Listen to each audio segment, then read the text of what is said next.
Le saviez-vous? Je viens d'apprendre que Montargis a en fait 100 ans d'histoire, un siècle d'histoire partagée avec la Chine.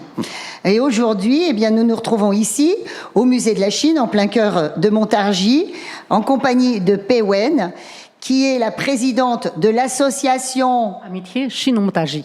Amitié Chine-Montargis, et Sébastien, un de ses plus jeunes membres, qui est le trésorier. Voilà. Alors, moi je dis musée de la Chine, c'est pas ça.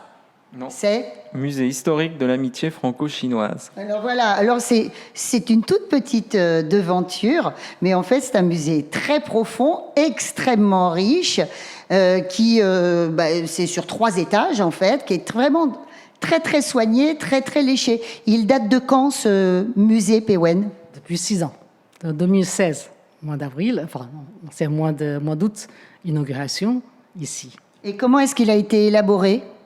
Ben, au départ, c'est acheté par la province du Hunan d'ailleurs justement. Et puis et après, on a collectionné tous les documents. Et puis c'est la province qui a fait beaucoup comme investissement pour réaliser.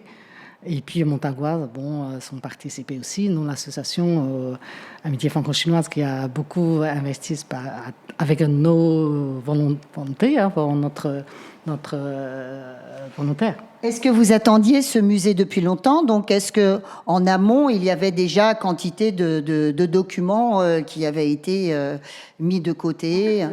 En fait, l'association créée, c'est la raison pour laquelle, au départ, c'est pour garder cette histoire, pour éviter cette histoire oublie. Donc, on commence par faire des expositions pour faire connaître cette histoire. Ensuite, après, on fait le sécuit, comme vous avez déjà vu, le sécuit du chinois à Montargis. Différents endroits comme l'école ou usine, ou ici, c'est l'ancien dortoir des Chinois qui a travaillé, étudié ici.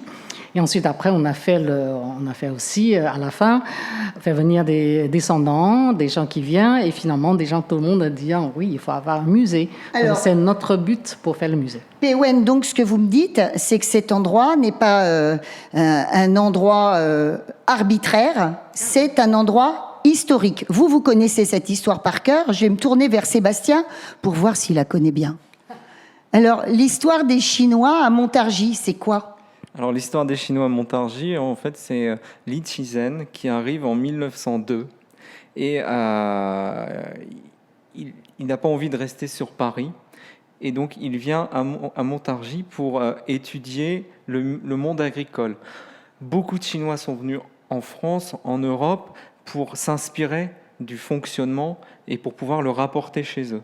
Voilà, c'est ça la base de l'histoire de ces Chinois qui ont voyagé dans le monde entier et puis repartir et rapporter cette connaissance dans leur pays pour pouvoir faire évoluer la Chine différemment. Et ensuite, ça se passe plutôt du côté ouvrier. Oui.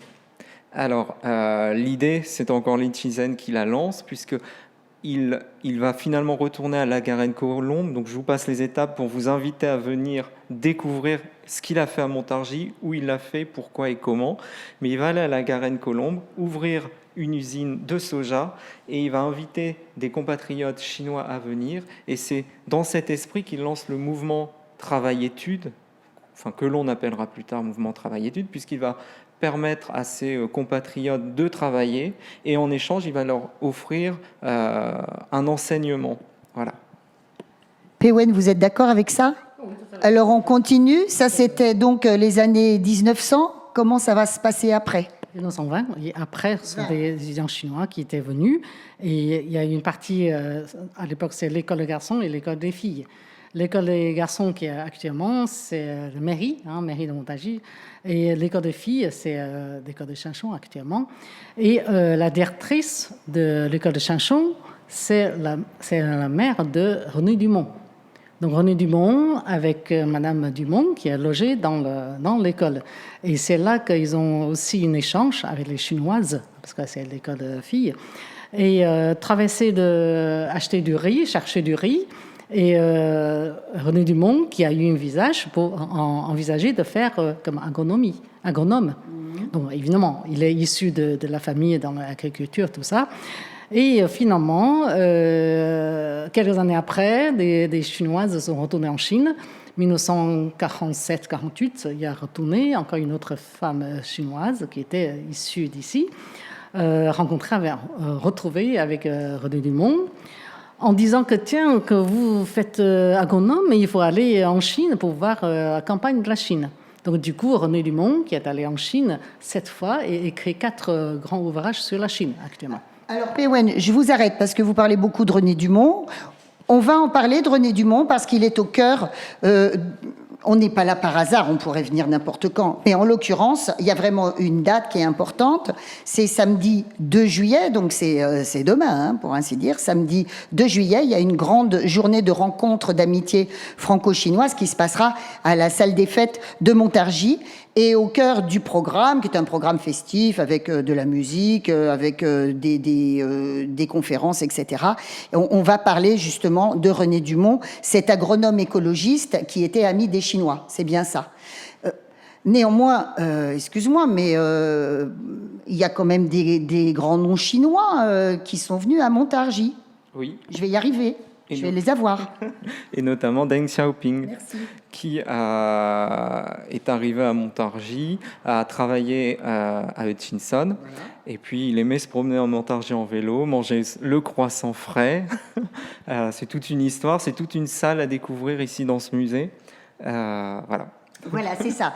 Découvrons ce musée qui paraît tout petit d'extérieur, qui est absolument parfait, qui est d'un design quand même très très beau, très belle muséographie, avec de nombreuses salles sur 3 étages différents, et avec des objets anciens. C'est vraiment très beau, bravo, c'est très beau.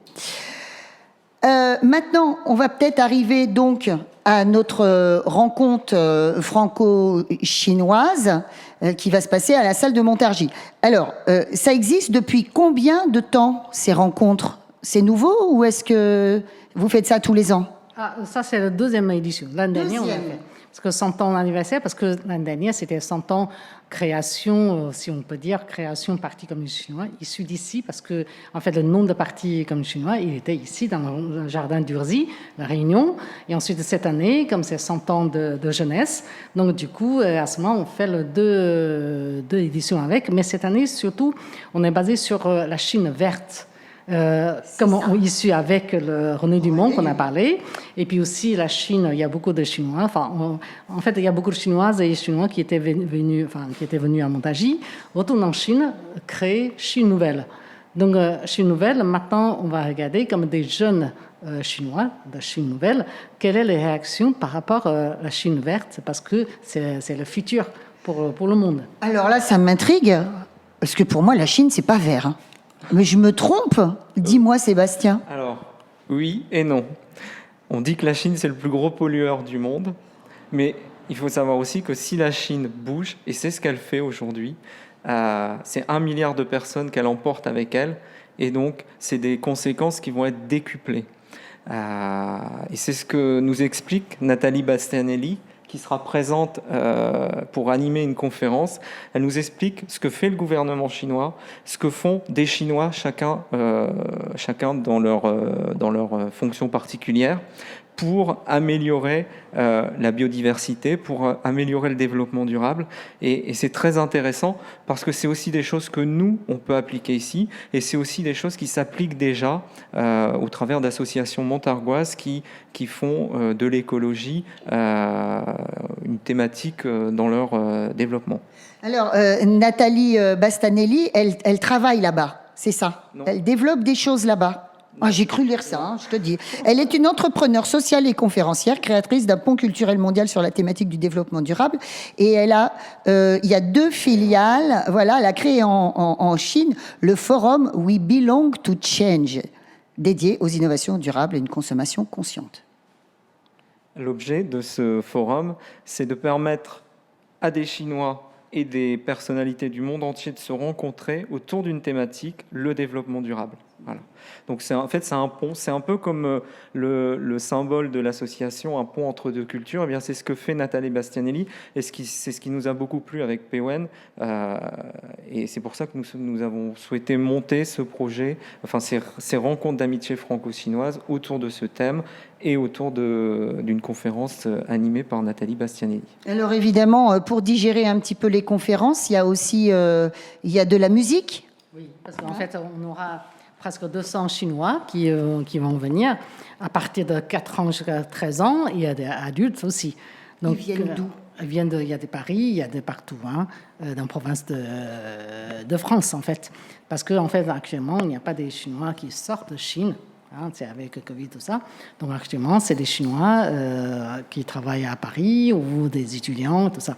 Donc, il y a l'école Lan, c'est l'école Chiu Lan, quelqu'un qui est directrice elle a fait son école, elle a eu un diplôme de chorégraphe, enfin, prof de chorégraphie et traditionnelle contemporain, avec tous ces élèves qui vont venir ici. Et puis aussi, il y a des chorales chinois qui vient. Et puis aussi le costume traditionnel chinois. Et vous verrez, il y a plein de jeunes et puis de certain âge aussi, avec toute l'Europe chinoise qui va se balader à Centre de Montargis et il va montrer quel est le costume traditionnel. Et puis en même temps aussi, on a des musiques traditionnelles et aussi comme cérémonie de thé et calligraphie, tout ça, démonstration. Voilà, et puis il y a également le jeune guitariste André Nobilet qui est là, qui est un virtuose de la guitare classique.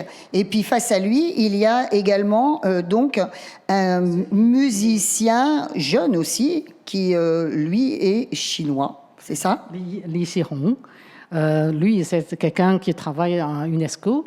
Il est très cultivé. Il joue la musique traditionnelle chinoise, c'est assez rare. Donc, il vient pour présenter, partager. Ils vont dialoguer ensemble, c'est ça? Oui, les deux jouer ensemble. Et en même temps, on va à des démonstrations avec des spectateurs et puis visiteurs qui viennent et partager. Sébastien, c'est gratuit? Et oui, l'entrée est libre et gratuite. Tout a été organisé par l'association? Tout a été organisé par l'association, donc on a aussi des partenaires qui nous aident. Tu veux lire les noms? Non? Oui, il y a pas mal de partenaires, c'est pas mal. Il y a l'orvitourisme chinois. Il y a aussi Voilà, il y a plein de choses en fait. Ouais. On va pas tous les dire, c'est pas possible. Le musée de vivant, c'est des gens qui vont nous offrir l'exposition sur Raymond. Sur Dumont. Dumont. René Dumont. Voilà. On a tout dit. Donc c'est la salle des fêtes. C'est à la salle des fêtes. C'est le 1er, le 2. Oui, ça peut être un samedi. À la salle des fêtes, ça commence à 11h et puis ça finit après à 18h. 18h. On peut manger? Non? Il n'y a pas des choses à manger, Péwen? Actuellement, on a réservé que pour nous, les participants et des Chinois, mais on est en train de solliciter des restaurants chinois qui peuvent sur place pour manger des choses. Pas mal. Bon. J'espère. Merci beaucoup. Et puis donc, venons-nous nombreux visiter ce très très joli musée. Est-ce que c'est toi qui fais des visites quand Péwen ne peut pas faire les visites ici? Alors, le musée accueille en permanence des étudiantes et des étudiantes chinoises qui assurent et français qui assurent les visites guidées, voilà. Et puis aussi nous rendons disponibles. Merci beaucoup. C'est pas quoi